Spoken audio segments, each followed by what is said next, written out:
За хуульчин хариулт нэвтрүүлгийн 2025 оны 5 сарын 17-ны өдрийн дугаар эхлэхэд бэлэн боллоо. За хуульчин хариулт нэвтрүүлгийг хуульчин хариулт Facebook хуудастай хамтран бэлтгэдэг. За өнөөдрийн хуульчин хариулт нэвтрүүлгээр бол одоо та бүхэнд энэ орон сууцны зээлийн гэрээний талаар ярина. За түүнээс өмнө бол нэг танилцуулга хийх хэрэгтэй байна. За юу гэхээр орон сууцны зээлийн гэрээ гэдэг зүйл бол ерөнхийдөө эрх бүхий байгууллагаас олгох, одоо банк болон эрх бүхий байгууллагаас олгох энэ зээлд хамаарч явдаг. За үндсэндээ бол тухайн орон сууцыг барьцаалах эрхтэй этгээдүүд нь бол одоо ганцхан одоо банк болон банк ус санхүүгийн байгууллага, за мөн одоо эрх бүхий байгууллагууд гэж одоо банк ус санхүүгийн байгууллагыг хэлж байгаа. За ингээд энэ одоо банк болон банк ус санхүүгийн байгууллагаас энэ орон сууц барьцаалсан зээл, за одоо орон сууц барьцаалсан зээл олгодог. За энэ орон сууц барьцаалсан зээлийг олгохдоо орон сууцны гэрээ, орон сууцны зээлийн гэрээ байгуулдаг. За тухайн орон сууц худалдан авахт нь зориулж гэрээ байгуулдаг ийм асуудлууд байдаг. За тэгэхээр энэ дээр бол өмнөх та бүхэн санаж байгаа бол өмнөх одоо нэвтрүүлгээр бол энэ банк эрх бүхий байгууллагуудын хуулийн этгээдийн мөнгөн хадгаламж төлбөр тооцооны зээлийн үйл ажиллагааны тухай одоо нэвтрүүлгийг бол та бүхэнд хүргэсэн. За тэгэхээр үүнээс хамаарат бол орон сууцны энэ зээлийн талаар, зээлийн гэрээний талаар, за банкуд ямар алдаа гаргаж байгаа, за хэрэг хийн шийдвэрлэх ажиллагаа буюу одоо шүүхтэр явагдаж байгаа хэрэг маргаануудын дийлэх одоо маргааны агуулгуудын талаар та бүхэнд өнөөдөр ярилцахаар өнөөдрийн нэвтрүүлгийг бэлтлээ. За ийм болохоор орон сууцны энэ орон сууцны зээлийн гэрээ гэж юу юм бэ гэдэг талаар та бүхэнд бас товчхон ойлголт өгье. За орон сууцны зээлийн гэрээ гэдэг маань болвол тухайн орон сууцыг сонирхож байгаа, худалдаа авахаар сонирхож байгаа этгээдээс тэр орон сууцыг одоо авахд зарцуулагдах мөнгөн хөрөнгийг бол одоо өөрт байхгүй тохиолдолд бусдаас эсвэл одоо өөрт байсан ч гэсэндээ зээлээр авахыг сонирхож байгаа бол одоо эрх бүхий байгууллагад ханддаг, эрх бүхий хуулийн этгээдэд ханддаг. За тэр нь бол банк бус санхүүгийн байгууллага байгаа. За банк бус санхүүгийн байгууллага нь бол өөрөө одоо зээлийн хүүгээрээ ялгаатай. За шаардж байгаа бичиг баримтуудаараа бас ялгаатай байдаг. За ингээд банкнаас бол авлаа гэж бодоход орон сууцны зээлийн гэрээг тухайн банктай байгуулдаг. За ингээд бол энэ одоо засгийн газраас болвол орон сууцны хөнгөлөлтөө хөнгөлөлтөө зээлийн санхүүжуулалтын журмыг бол 2018 онд баталсан. За ингээ 2019 оны 1 сарын 1-ээс эхлээд энэ орон сууцны хөнгөлөлтөө зээлийн санхүүжуулалтын журмыг бол мөрдөж байгаа. За энэ журмын зорилго нь бол ерөөсөө агаар, хөрс, орчны бохирдлыг бууруулах зорилтыг хангах хүрээнд иргэдийг хөнгөлөлтөө зээлээр орон сууцжуулахад тавих нөхцөл шаардлагыг тодорхойлох болон орон сууцны хөнгөлөлтөө зээлийн санхүүжилтийг олгох, зарцуулах, түүнд хяналт тавихтай холбогдсон харилцааг зохицуулахад оршино гэж байна. За ер нь бол ийм хүнд үгээр биш, одоо энгийн үгээр тайлбарлахад бол одоо тодорхой ийм үнийн дүнтэй одоо энэ дээр бол энэ журам дээр бол шууд хилээд өгсөн байгаа юм л та. Энэ журмаар зохицуулагдаагүй бусад асуудлыг бол Монгол банкны ерөнхийлөгчийн баталсан журмаар зохицуулнаа гэж заасан байгаа. Тэр нь бол ипотекийн зээлийн үйл ажиллагааны журам гэсэн нэртэйгээр байж байгаа. За тэгэхээр энэ ипотекийн зээлийн үйл ажиллагааны журам ер нь бол дийлэнх ард иргэд маань мэдж байгаа бах тий. За банкуд бол хилээд байгаа бах тий. 150 сая төгрөг хүртэлх. За тэгээ 80 м2 хүртэлх гэд эднэр чинь болохоор хаана тавигдсан бэ гэвэл миний энэ яриад байгаа орон сууцны хөнгөлөлтөө зээлийн санхүүжилтийн журманд одоо энэ Монгол Улсын засгийн газраас батлагдсан энэхүү журманд л тавигдсан ийм одоо нөхцөл байгаа. За энэ нөхцөлийн хүрээнд бол дараах одоо ийм шаардлагыг тавигдж байгаа. За дараах шаардлагыг хангасан нийтийн орон сууцны нийтийн зориулттай орон сууц худалдаа авах иргэнд орон сууцны хөнгөлөлтөө зээл болгоно гэд. За энд бол одоо нөгөө түрүүний миний хэлсэн нийт талбайн хэмжээ 80 м2-аас ихгүй. За барилгын тухай хуулийн 35-1 заасан эрх бүхий байгууллагын шийдвэрээр ашиглалтанд хүлээд авсан гэдэг нь ерөнхийдөө барилгын тухай хуулийн 35-1-д бол одоо нөгөө улсын комисс ажиллах талаар заасан байгаа. За аймаг нийслэл хот осгоны ерөнхий төлөвлөгөө орон сууцны хотхон хорооллын хэсэгчилсэн ерөнхий төлөвлөгөөний дагуу баригдсан буюу нөгөө нийслэлийн ийм одоо ерөнхий төлөвлөгөөний дагуу баригдсан ийм орон сууцнд олгоно гэж. За тэгэхээр орон сууцны хөнгөлөлтөө зээлд хамрагдах энэ шаардлага нь бол ерөнхийдөө саяны энэ шаардлагууд байгаа. Дараах шаардлагыг хангасан одоо жишээ нь ганцхан орон сууц гэхээр одоо ганцхан нийтийн зориулттай орон сууцыг бас ойлгохгүй ш тийм ээ.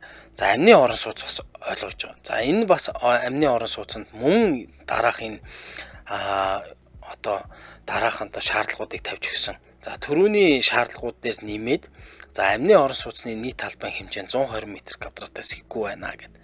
За орон сууцны барилгын доторх сууцны талбай тооцох аргачлал нь одоо ийм стандартын дагуу одоо тооцнооч гэдэг юм уу тийм ээ. За тэгээд энэ зураг төслөө бол нэг айлын орон сууцны барилгын төлөвлөлт угсралт барилгын орон дүрмийн шаардлагыг хангасан байна гэж байгаа.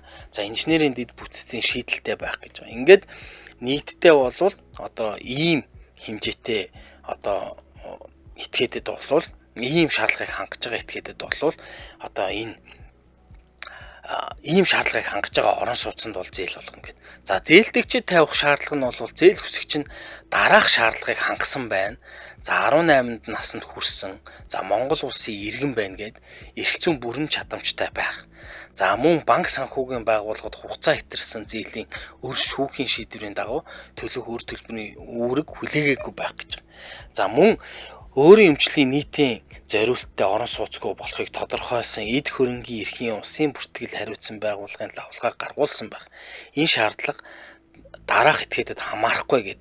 За ашиглалтын шаардлага хангахгүй тогтоогдсон орон сууц өмчлөгч тийм ээ. Ийм байвал 18 наснд хүрээгүй байхдаа гэр бүлийн хамтаар орон сууц өмчилж байсан иргэнд бол энэ хамаарахгүй.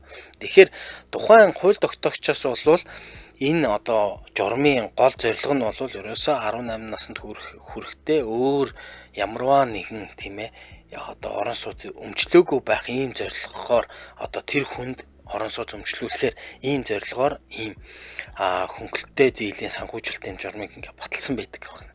За төрөөс хэрэгжүүлж байгаа амны орон сууцны хөнгөлөлтөө зээлд өмнө нь хамрагдаж байгаагүй байх те дахин хамрагдаж болохгүй нь шүү дээ.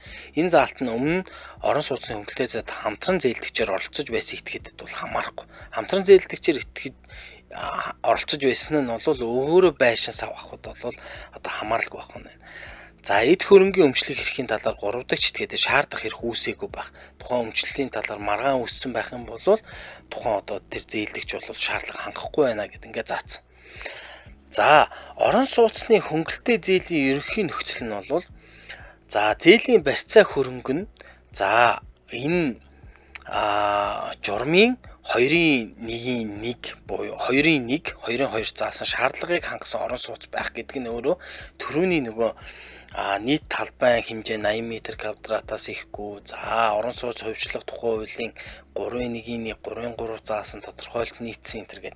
За нөгөө ерөнхий төлөвлөгөөний дагуу баригдсан гэдэг. Энийг хэлж байгаа. За зээлийн хугацаа нь 360 сар хүртэл гэж байгаа. Зээлийн хүн 8% гэж байгаа. За бүрэн хорогдох тогтмол хүүтэй байх гэж байгаа.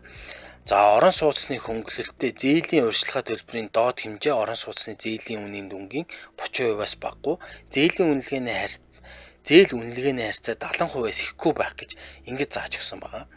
За зээлдэгчийн төлөх сар бүрийн төлбөр нь өрхийн татварын өмнөх орлогын 45%-аас ихгүй байх гэж бас заасан байгаа.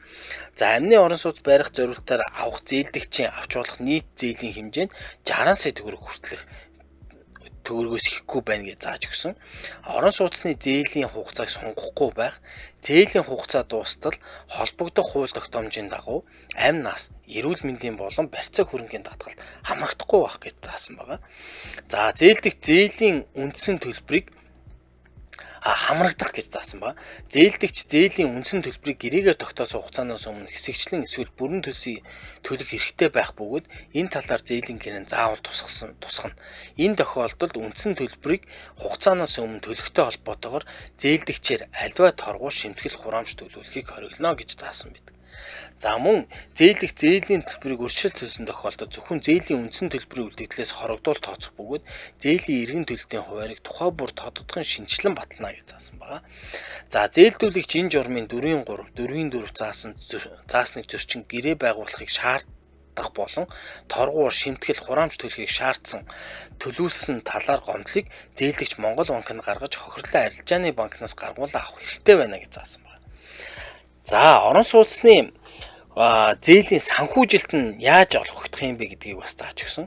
За засгийн газраас орон сууцны хөнгөлөлтөө зээлийн санхүүжилтийн их усрийн хэмжээг тухайн жилийн улсын төсөвт тусган батлуулах бөгөөд сангийн яам, барилга, хот байгуулалтын яам, Монгол банк болон санхүүгийн зохицуулах хорооны хооронд орон сууцны хөнгөлөлтөө зээлийн гэрээг байгуулан Монгол банкар дамжуулан арилжааны банкнд олгоно гэж заасан. Арилжааны банкнд олгосон зээлийн их усрийн зарим хэсгийг холбогдох хууль журмын дагуу ипотекийн зээлээр баталгаажсан бондор эргүүлж төлж болно гэж ингэж заасан байна. За тэгэхээр энэ одоо засгийн газраас өгөөд байгаа энэ зээл нь одоо ингээл телевизээр зөндөл ярьж штэ тий. Энэ орон сууцны зээлийг одоо хөнгөлөлтөө зээлийг олгоё гэд. За тэгэхээр энэ хөнгөлөлтөө зээлийг олгоё гэж шийдвэр гарч байгаа бол энэ арилжааны банкнд тухайн зээл нь олгогдож байна гэсэн үг. Гэтэл одоо нийгэмдэр үүсэж байгаа одоо илүү асуудал нь юу байгаа вэ гэх юм бол иргэд тухайн одоо худалдаа авж байгаа байшин савыгаа хэрхэн одоо бусдад хэрхэн одоо өөр 3 дахь читгээдэд хамааралгүй байгаа гэдгийг шалгалгүйгээр тухайн байрыг худалдаа авж байгаа үйл явц байгаа. За дээрэс нь барилгын компаниудад тухайн байр нь одоо давхардуулан зарж байгаа ийм үйл явцаас болоод тухайн банкны болоод одоо хянаж шалгаж байгаа тухайн зээлийг олохоор шалгаж байгаа байгууллагуудын одоо хяналт нь бол маш ихссэн байгаа. За тухайн одоо тэр худалдаа авж байгаа барьцаа хөрөнгийг одоо барьцаа хөрөнгийн талаар нотлох, за барьцаа хөрөнгийг мөн одоо тэр одоо урьдчилгаа төлбөрийг нотлох гэсэн одоо үндсэн том шалгуурууд байдаг болсон. За тухайн одоо тэр урьдчилгаа төлбөрийг бүрдүүлж байгаа хэлбэрүүдийг одоо зүгээр энэ тэндээс гинт мөнгө гараад ирэх боломжгүй болсон. За хэрвээ өөр хүнээс мөнгө шилжүүлээ авсан бол тэр мөнгөтэй холбоотой баримтуудыг гаргаж өгөх шаардлагатай болсон. За ингээд одоо бүр нарийн ингээд шалгадаг ийм тогтолцоотой болсон байна. Тийм учраас иргэд маань энэ дээр анхааралтай хандаж за хэрвээ танд одоо банкнаас зээл авах гэж байгаа тохиолдолд бол маш сайн одоо тухайн банкны хуульчаас юм уу тухайн эдийн засагчаас нь та маш сайн энэ талаар лавдаж тодруулчиж за одоо минийх энэ нөгөө ипотек руу орох уу за мөн энэ орон сууцны хөнгөлөлтөө зээлд орох уу хамрагдах уу гэдгийг маш сайн одоо асууж сургасны үндсэн дээр за минийх шаардлагыг бүрэн хангаж гэнэ гэсэн үндсэн дээр тухайн одоо зээл банкнда зээлээ гаргаад зээлийн хүсэлтээ гаргаад явах боломжтой шүү. Тэгэхгүй бол одоо зарим банкуд бол судалж агаад за та ийм боломжгүй байна гэсэн ийм хариултыг өгөөд ингээд дахиад одоо таны одоо зээл авах хугацаа чинь хоошлох ийм одоо тохиолдлууд гарч байгаа. За ийм байж байгаа. За тийм учраас одоо ингээд энэ банк зээлийн үйл ажиллагаа эрхлэх эрх бүхий хуулийн этгээдээс зээл олгох гэсэн бас энэ иргэний хуулийн 451-р зүйлийг та бүхэн уншаад үзэх хэрэгтэй. За мөн банк эрх бүхий хуулийн этгээдийн мөнгө хадгаламжийн тухай хуулийн талаар та бас судлаж үзэх хэрэгтэй. За ингэжээж өөрийнхөө энэ орон сууцны зээлийн гэрээний асуудлыг бол та одоо бүрэн гүйцэд ойлгож чадна. За энэ одоо хуулиуд бол хаана байгаа вэ гэх юм бол Legal Info CGMN гэх сайтн дээр байж байгаа. Та энэ Legal Info CGMN гэсэн сайтаар ороод за энэ талаараа одоо мэдээлэл тодорхой мэдээлэл шууд авчиж болно. Тухайн одоо гэрээтэй холбоотой за мөн одоо тухайн санхүүжилттэй холбоотой шууд ингээд нээлттэй тавьсан байгаа учраас та түүнээс бол мэдээлэл шууд аваарай. За ингээд Улаанбаатар хотод одоо 11 цаг 28 минут болсон байна. За уламжлал ёсоор бол одоо ингээд эфирийн утсыг нээдэг. За манай эфирийн утас 77 77 38 83. За та бүхэн бол өөрт одоо өнөөдрийн ярьсан сэдвтэй холбоотой болон за бусад одоо сэдвэр тийм ээ эрх зүйн одоо бусад эрүүгийн болоод иргэний захиргааны ямар ч асуудлаар за та бүхэнд одоо тодруулж хэлж өгөх ёстой бах тийм ээ. Иргэний гэдэг бол голдуу бол гэрээний маргаанууд байгаа. За зээлийн болоод худалдаа авах гэрээний, ажил гүйцэтгэх гэрээний, түрээсийн гэрээний, за мөн хоорондоо түрээс альва нэгэн хилцлүүд энэ бүгд ордог. За эрүүгийн гэх юм бол тухайн эрүүгийн хуулинд заагдсан одоо шүүхийн одоо энэ одоо авилгалын болоод за залим мэхлэх одоо тэ хулгайлах болоод за мөн одоо өөр ямар одоо эрүүгийн тийм шин чанартай тийм одоо маргаануудын талаар та бүхэн бас асууж болно. За мөн одоо захиргааны гэхээр тийм ээ газартай холбоотой маргаануудын талаар та бүхэн бас шууд зөвлөгөөг эфирээр шууд аваарай. За ингээд эфирийн утас 77 77 38 83. За энэ дахин зарлая. Эфирийн утас 77 77 38 83. За ингээд за түрүүн за тасарчих шиг боллоо. За та дахиад залгаарай. За эфирийн утас 77 77 38 83. За энэ иргэний за дахиад ороод ирлээ. Байна уу? За өдрийн мэнд. Байна. Өдрийн мэнд таныг сонсож байна. Тэр нэг газартай холбоотой мэдээлэл гэсэн үү? За та асуу. Тийм. Энд дээр нэг одоо Монгол Улсын нэг иргэн газар авах ёстой гэж хэлсэн шүү дээ. За та уцаараа яриарай хөө. Энэ тал дээр дэлгэнгүй мэдээлэл өгөөч. За тэгээ. За баярлалаа. Байна. За танд саяны асуултанд бол хариулъя. За Монгол улсын иргэний хувьд бол одоо төрсөн цагаасаа ихсүүлээд ерөнхийдөө газар авах эрх үүсдэг. За газрыг бол одоо юу гэдгийг одоо аливаа нэгэн тийм дуудлага худалдаагаар биш энгийн байдлаар газар авах эрхтэй. Тухайн газрыг бол одоо 0.7 га буюу 700 м квадрат ийм газрыг бол та авах эрхтэй ийм байж байгаа. За энэнийг бол одоо нэг л удаа аавна.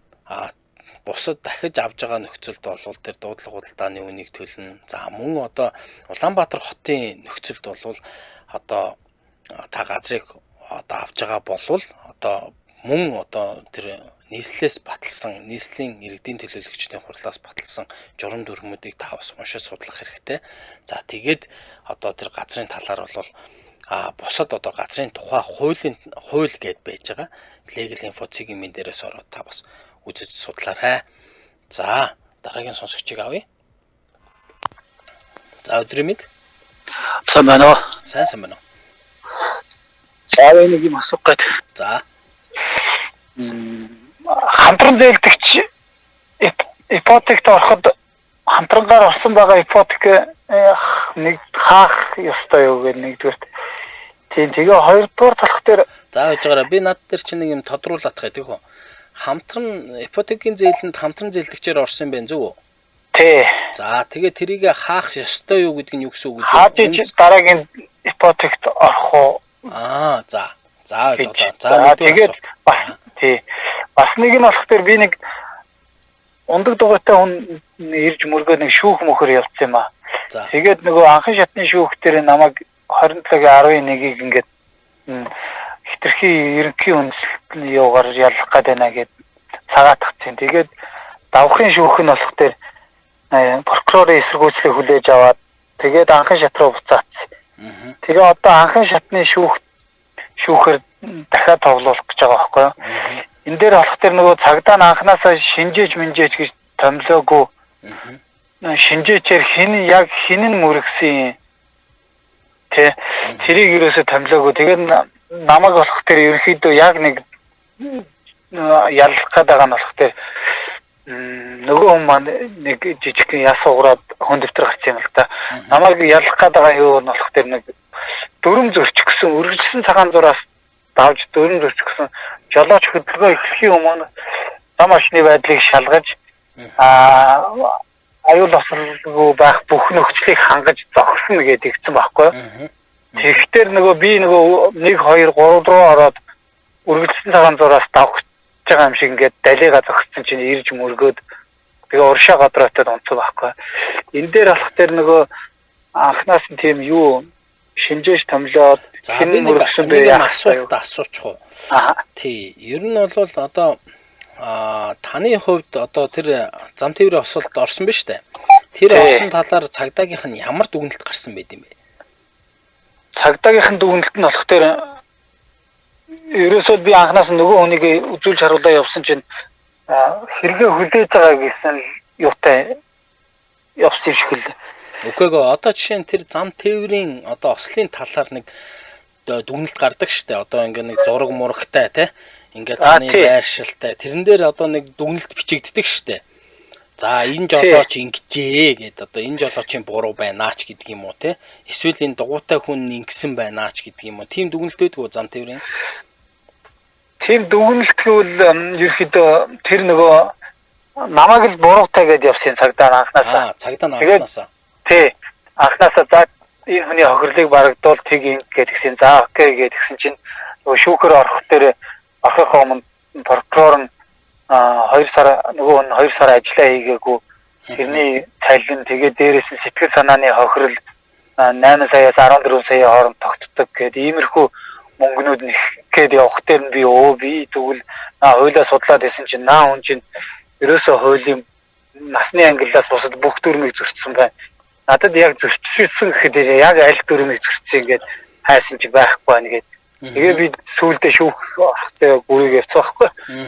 Тэгээд явах нөгөө цагдаагийн зураг мураг гэдэг үл яг үргэлжлэн цагаан зураас дотроо А цэг нь нөгөө мөрөгсөн А цэг нь тэгээд Б цэг нь болох дээр яг үргэлжлэн цагаан зураас дээр шахуу тийм байгаа байхгүй. Нөгөө хүний унсан цэг нь мөрөгсөн цэг нь А цэгийн зураас дотроо тэгээ унсан цэг нь Б цэг гэдэг тэр нь үргэлжлэн цагаан зураас дээр.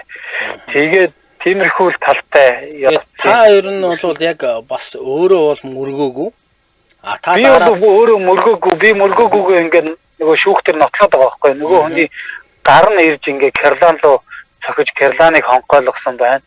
Тэгээд ундаг дугуйны урд дугуйн дугуйроо ирж мөргөж чавьгоод яг их зуршаад унсан байгаа байхгүй. Би мөргсөн бол нөгөө хүн чинь эсрэг би таны уцыг тавиулахгүйгээр би танд зөвлөгөөг өгчээ заяа. За эхлээд нь бол та ингэмээр байна. Одоо анхан шатны шүүх рүү буцсан гэдэг байгаа шүү дээ, тийм ээ. Тэгэхээр та анхан шатны шүүх рүү буцсан гэж байгаа бол та одоо энэ талаар хүсэлтээ гаргамаар байна.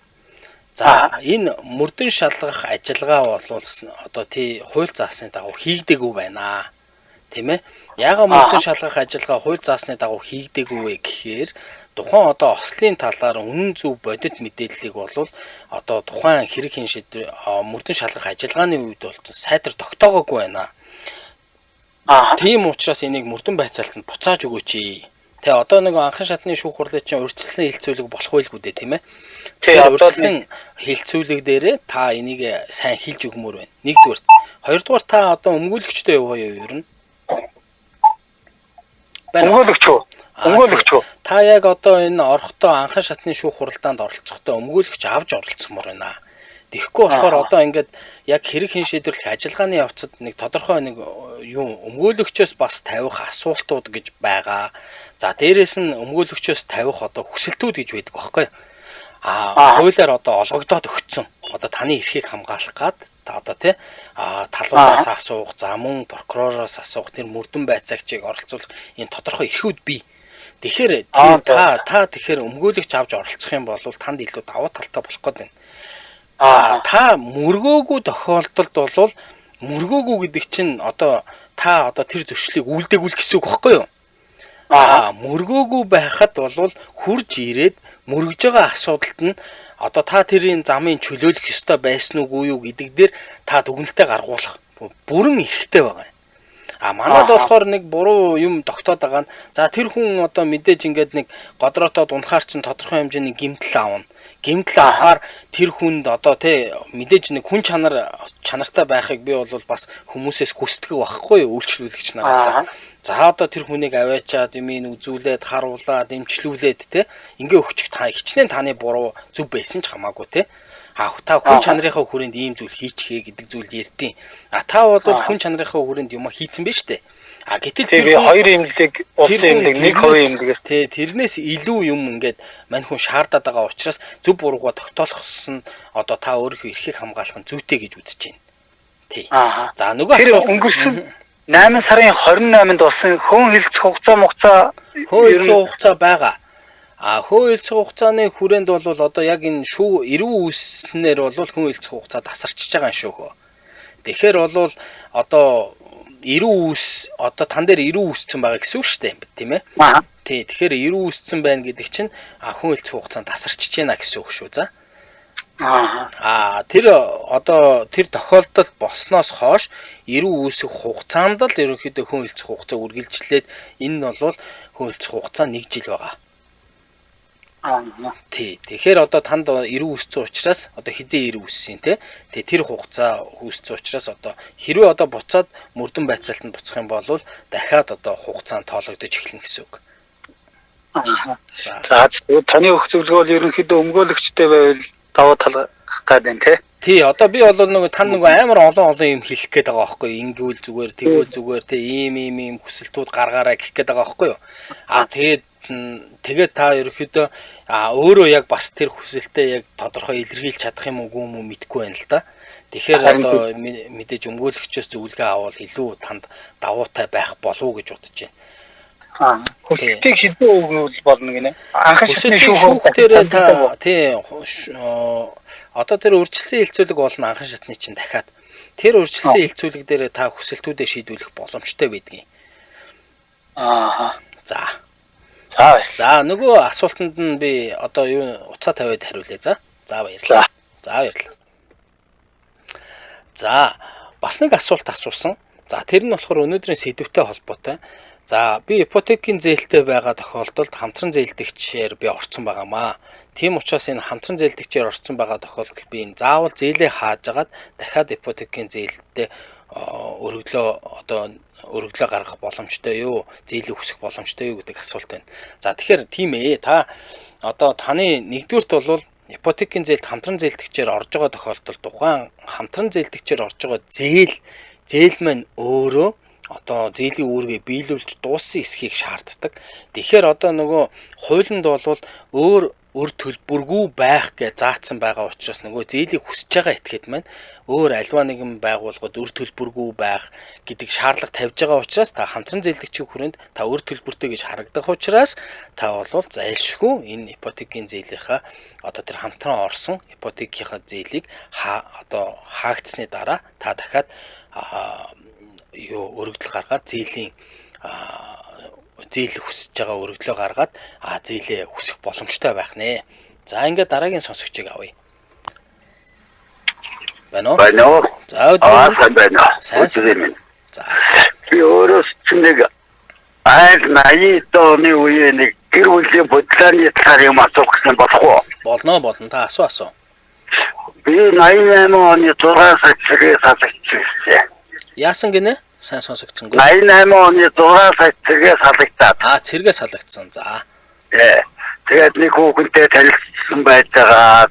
Нөгөөдөлтөөгөө сууж барих юм болоод тэргүүр. За. Тэгээд 6 сар цэгээ салгацсан хүүхд маань 12 сар цагтгийн. 12 сард? Төрөөд аваа. Төрөөд. За. Тэр өдөөний паспорттой хотын паспорттой суусан бол хотын холн молно гэдэг нэг юм асуудал байдаг байсан шүү дээ. За тий. Тэгээд өтөрч бас гэр бүлийн маргаан салсан. За. Одоо шүүгч бат дэлгэр үлээ тэр юугаар ороод. За. Тэгээд надад 25%-аар хүүхдийн тэтгэврийг тогтоолгоод. За. Тэгээд миний гэр орны бүх юмыг авсан байхгүй юу? За. Тэгээд одоо нэг хүний нэг нинжис зулгаан гэдэг штэ. За тийм ээ тийм. Тэгтээ 6 сартай хүүхд 3 ил 800 гэсэн байхгүй юу? Тэгэхээр яаж ч одоо миний хүүхд биш те. Тэгээд хүүхдийн түрээ хамгийн дээдлийн юу 25%-аар тогтоогоод. За. Тэгээд одоо миний гэр орны тавилга хэрэгсэл одоо бүх юм л тэдний талд өгч байгаа юм л та. За. Одоо энэ одоо юу яа тэр шийдвэрүүд миний хород одоо буруу гэж бодоод байгаа. Буруу гэж бодоод байна. За. Тэр одоо би хүний хүүхд одоо муу хаад илүүл тэлжээгээд тэгээд тэр нь тэтгэвэр өгчээсэн байхгүй юу? За. За одоо тэгээд хүүхдтэйгээ холбоотой юм уу та? Гэнаа уулзахгүй шүү дээ. Одоо хүртэл үү? Тий. Гүү ямар хайш юм бэ? Чи одоо баг 40 жил өнгөрцөн биз дээ. Тий. Тэгээд одоо 40 жил гэдэг чинь одоо тэр хүүхд чинь бараг 40-тэй гэсэн үг үстэй. Тий. 44. Одоо 88 оны 12 сар. Тэгээ одоо бараг ингээд 40 хүрж байгаа хүүхд байна шүү тийм ээ. За тэгээд одоо таны хүсэж байгаа юм болвол би одоо хүүхдтэй биш гэдгийг тогтоолгоод тэгээ тэр үед төлсөн юугаа одоо тэтгэмжээ буцааж авах боломжтой юу? Тэр одоо бүх эд хөрөнгөө буцааж авах нь ихэмжлэх боломжтой юу гэдэг асуудал яриад байна уу? Тэг нэг тийм хөө юм зүгээр яг тэ би одоо тэрийг автлаа ч өнгөрөө үз тийм ээ. Ааха. Яг хөө зүгээр би танд эрх зүйн боломжийн талаар хэлж өгье за. Тэг. За та радиогоор юу хариулт аваарай. За авъя. За энэ гэр бүлийн маргааны тухайд болвол гэр бүлийн маргаан гэдэг бол хизээд шийдвэрлэх бүрэн боломжтой маргаан байдаг. Яагаад гэвэл гэр бүл гэдэг бол маш олон жил одоо тогтдог. Хүний амьдрал гэдэг бол маш олон жил тогтдог учраас олон жил болдог амьдрал маш олон жил үргэлжилдэг учраас энэ гэр бүлийн маргааныг бол онцгой юм маргаан байдаг. За энэ маргааныг бол одоо сая болвол хэлж байна. 1988 онд би ингээд одоо хүүхд маань төрсөн юм аа. За 1987 онд би цэргээсээ халагдаад ирээд ингээд суусан юм аа. Тэгээд суугаад энэ нь бол миний хүүхд биш гэдгийг би мэдхгүйгээр тэгээд тухайн үедээ бол тогтоогдоо шүүхээр орсон юм аа гэдэг асуудал ярьж байна. За үнэхээр тийм байсан болвол та одоо тухайн хүүхдийг бол өөрийн хүүхэд биш гэдгийг бол тогтоолгох бүрэн боломжтой. Одоо бол одоо тэр энэ хүүхд миний хүүхд мөн үү биш үү гэдэг дээр та өөрөө одоо шүүхэд хүсэлт гаргаад за тухайн өөрийнхөө амьдран сууж байгаа дүүргийн шүүхэд та амьдран сууж байгаа дүүргийн шүүхэд та хүсэлтээ гаргаад за энэ хүүхдийг бол миний хүүхэд мөн эсхийг бол тогтоож өгөөч гэдэг хүсэлт гаргаад ингээд тэрүүгээрээ тогтоолгож болно. Хэрвээ тэр тогтоогдсон тохиолдолд тогтоогдоод таны хүүхэд биш гэдгийг тогтоогдсон тохиолдолд тухайн 88 оны шүүхийн шийдвэрийг буцаж харах үндслэл бүрднэ. Өөрөөр хэлэх юм бол тухайн одоо нэхэмжлийг гаргаа одоо шинээр илэрсэн нөхцөл байдлаар тухайн хэргийг хинэн одоо шийдвэрлүүлж болно гэдгийг хэлье. Харин одоо юу гэдэг нь тэр эд хөрөнгийн тал дээр тэр эд хөрөнгийг буцаан шаардах тал дээр ч юм уу за одоо тэр тэтгэмжийг одоо өнөөдрийн мөнгөнд төгрөгт шилжүүлэх боломжийн талаар ч юм уу тэр талаар бол одоо тэрийг бол одоо яг нарийн тэдээр тогтоогдно, эдээр тогтоогдно ингэх боломжтой гэж хэлэх нь илүүц. Харин юугаар илүү вэ гэвэл одоо та хууль бус шүүхийн шийдвэрээ арилгуулах ийм эрх зүйн боломж нь байдаг байна. За одоо ингээд сүүлийн сонсогчийг авъя. За өдрийн мэнд. Сайн байна уу? Сайн байна уу? Би нэг юм асуух гэсэн. За та уцаараа яриарай хөө. За. Байна уу? Байна. За. Би нэг ипотекийн зээлийг хотод ингээд хүүхдээ авчих гээд байгаа байхгүй юу? За. Тэгээд манай эхнэр битээр болохоор манай эхнэрийн нэр дээр болохоор нэг ипотекийн зээл аваад битээр төлөөд дуусчихсан. За. Тэгээд би өөрөө болохоор группт байдгийг. За. Тэгээд би ингээд хотод ингээд нэг өрөө байрны ипотек авъя гэдэг ингээд хөөсөлч гэсэн юм ер нь болох болов уу гэж асуух гэсэн. За. За би танд асуултанд хариулъя тийм ээ. За. Өнөөдрийн сэдвтэй холбоотойгоор бас сонсогч маань асууж байна. За энэ их нэртэйгээ хуучин ипотектэй байжгаад за тэгээд одоо өөрөө хамтран зээлэгч нь байсан юм шиг байна. За тэгээ зээлээ төлөө дууссан гэж байна. За ипотекийн зээл дахиад одоо бие хамрагдмаар байна гэдэг асуудал ярьж байна. За ер нь бол одоо та юуг үзэх ёстой вэ гэхээр за орон сууцны хөнгөлөлтөө зээлийн журам гэсэн орон сууцны хөнгөлөлтөө зээлийн санхүүжилтийн журам гэсэн журам байгаа. Та тэрийг олж үзээрэй.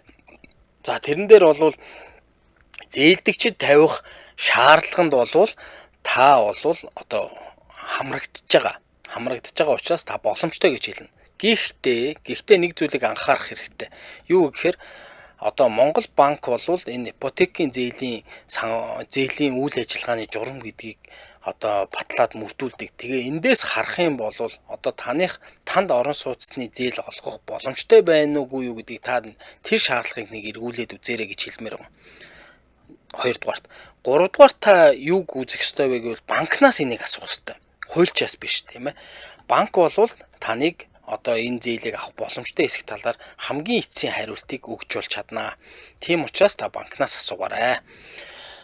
За ингээд бас маш олон хүмүүс залгаж байна. Тийм учраас одоо та бүхэнд одоо холбоо өрөх утасны дугаарыг хэлье. За нэвтрүүлгийн доор гарч байгаа утасны дугаараар холбоо барьж болно. За та бүхэн за энд хүрээд бол өнөөдрийн нэвтрүүлэг бол үгээр өндөрлөж байна. Улаанбаатар хотод бол 11 цаг 50 минут болсон байна.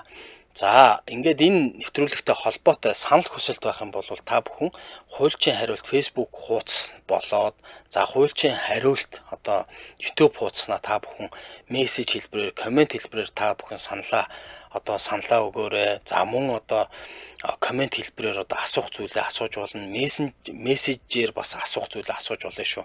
За миний хувийн 991038 тэг7 гэсэн утасны дугаараар та бүхэн холбогдоод ажлын өдрүүдэд ажлын цагаар холбогдоод хувийн одоо энэ асуух зүйлүүдээ бас асууж болно шүү.